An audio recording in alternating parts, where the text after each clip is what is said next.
ইসলামী ছাত্র আন্দোলন বাংলাদেশের আজকের কেন্দ্রীয় সম্মেলনে উপস্থিত মেহমানবৃন্দ, বাংলাদেশের বিভিন্ন স্তর থেকে বিভিন্ন জায়গা থেকে আগত সকল উপস্থিতি, সবাইকে আন্তরিক মোবারকবাদ জানাচ্ছি।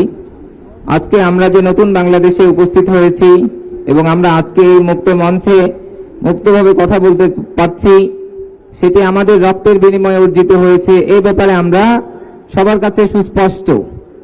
জুলাই বিপ্লবে আমরা যারা ইসলামিক মানুষরা তারা সামনে ছিলাম, তাদের জীবন, তাদের রক্ত, তার বিনিময়ে আমরা আজকে এই দেশ পেয়েছি। কিন্তু কথা হচ্ছে যে আমরা জুলাই বিপ্লব করেছি বলেই কি রাষ্ট্র আমরা পরিচালনা করছি? রাষ্ট্র কি আমাদের কথা বা আমাদের এক্সপেকটেশন অথবা জনগণের এক্সপেকটেশন অনুযায়ী চলছে? সেটা কিন্তু চলছে না। তাহলে রাষ্ট্র চালানো বা রাষ্ট্র চলে এটি শুধুমাত্র আমাদের মতো করে আমরা যেরকম করে চিন্তা করি সেরকম ভাবেই না। আন্দোলন যেভাবে হয় রাষ্ট্র কিন্তু সেইভাবে চলে না। এবং 1971 সালে আমাদের স্বাধীনতার মহান স্বাধীনতাকে কলঙ্কিত করে আমাদের মুক্তিযোদ্ধা একজন কথা বলেছেন, আমাদের উদ্দেশ্যকে ব্যাহত করে আমাদের উপরে ধর্ম নিরপেক্ষতার মতো জঘন্য মতবাদকে চাপিয়ে দিয়ে আমাদের দেশকে ইন্ডিয়ার গোলাম বানানো হয়েছিল। সেই আন্দোলন যারা করেছেন, সেই শহীদ যারা হয়েছেন, তাদেরকে আমরা শ্রদ্ধা করে স্মরণ করি, কিন্তু সেই আন্দোলনের সুফল বাংলাদেশে 50 বছরেও পায়নি। আজকে জুলাই বিপ্লবের সুফল আমরা পেতে চাই। আমরা এখানে যারা উপস্থিত আছি, এই প্রত্যেকটি মানুষ সৎ মানুষ। এখানের কোনো মানুষ নেশাখোর না, এখানকার কোনো মানুষ সুদখোর না, এখানকার কোনো মানুষ ব্যভিচারী না। কিন্তু আমরা এই ভালো মানুষ, এই ভালো মানুষ কি আসলে রাষ্ট্র পরিচালনা করি না?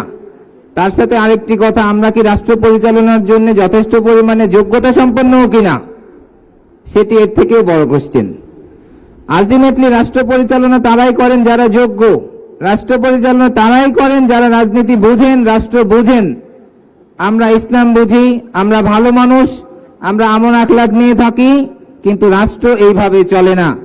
রাষ্ট্র একটি রাজনৈতিক ব্যবস্থা, রাষ্ট্র পরিচালিত হয় রাজনৈতিক ব্যবস্থার মধ্য দিয়ে। সেই ক্ষেত্রে আপনি রাজনৈতিক ব্যবস্থাপনার মধ্যে কতটুকু শক্তি অর্জন করতে পারছেন, রাজনৈতিক ব্যবস্থাতে আপনার উপস্থিতি কতটুকু নিশ্চিত করতে পারছেন, এবং রাজনৈতিক ব্যবস্থাতে আপনার অধিকার আপনি কতটুকু আদায় করে নিতে পারছেন, সেইটার উপরে নির্ভর করে রাষ্ট্র ব্যবস্থা আপনার কথা কতটুকু শুনবে অথবা শুনবে না। আমরা এরকম বড় সমাবেশ করি বা আমাদের ভাইদেরকে আমরা সময় টাইমলি কিছু ইনস্ট্রাকশন হয়তো বা দেই, কিন্তু এই সৎ মানুষ, এই আমানতদার মানুষদেরকে প্রকৃতপক্ষে রাষ্ট্র পরিচালনার যোগ্য হিসেবে গড়ে তোলার জন্য আমাদের আরো কিছু ব্যবস্থাপনার দরকার। এই মানুষদেরকে রাষ্ট্র ব্যবস্থার উপরে ট্রেনিং করানো দরকার। এই প্রত্যেকটা মানুষকে সমাজ ব্যবস্থা, রাষ্ট্র ব্যবস্থা, রাজনৈতিক ব্যবস্থার মধ্যে অ্যাক্টিভেট করা দরকার। তাদেরকে রাষ্ট্র পরিচালনার কাজে দক্ষ হিসেবে গড়ে তোলা দরকার।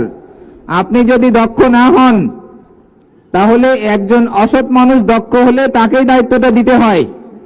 আপনি প্লেনের পাইলট একজন নামাজি তাহাজ্জুদ গুজার মানুষকে দিতে পারবেন না যদি তিনি পাইলট হিসেবে দক্ষ না হন।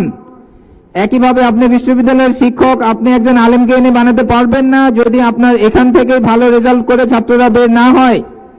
এই সমাজের সকল স্তরে ভালো মানুষদের উপস্থিতি নিশ্চিত করতে হলে এই সমাজ রাষ্ট্রের জন্য আমাদের গভীরভাবে পরিচালনা করা দরকার, গভীরভাবে পরিকল্পনা করা দরকার। আমাদের এই যোগ্য মানুষ আমরা কিভাবে তৈরি করব? আমরা রাস্তাপথে স্লোগান দেই আর এই মুক্ত মঞ্চে যতই কথা বলি, রাষ্ট্র আমার কথা শুনবে না। কারণ রাষ্ট্র নামক এই দানব বরঞ্চ আপনার আমার গলা টিপে ধরার জন্য বসে আছে।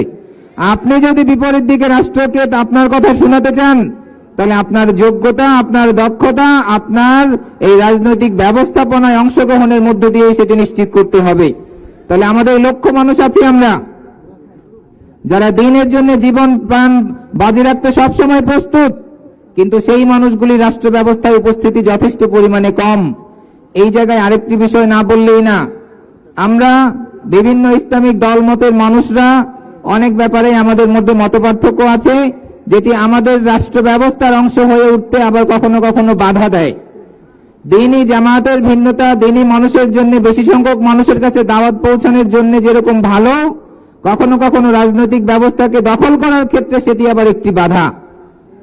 এই জায়গায় আমরা যে সুযোগ পেয়েছি, আলহামদুলিল্লাহ, এই উপমহাদেশে, এই বাংলার জমিনে আমরা 47-এর পরেও এই সুযোগ পাইনি। 71-এর পরবর্তীতে আমরা তো আমাদের লাইসেন্স বাজেয়াপ্ত হয়ে গেছে।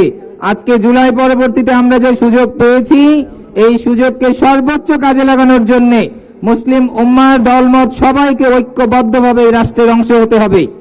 এই রাষ্ট্রকে দখল করতে হবে। রাষ্ট্রকে দখল করতে হয়।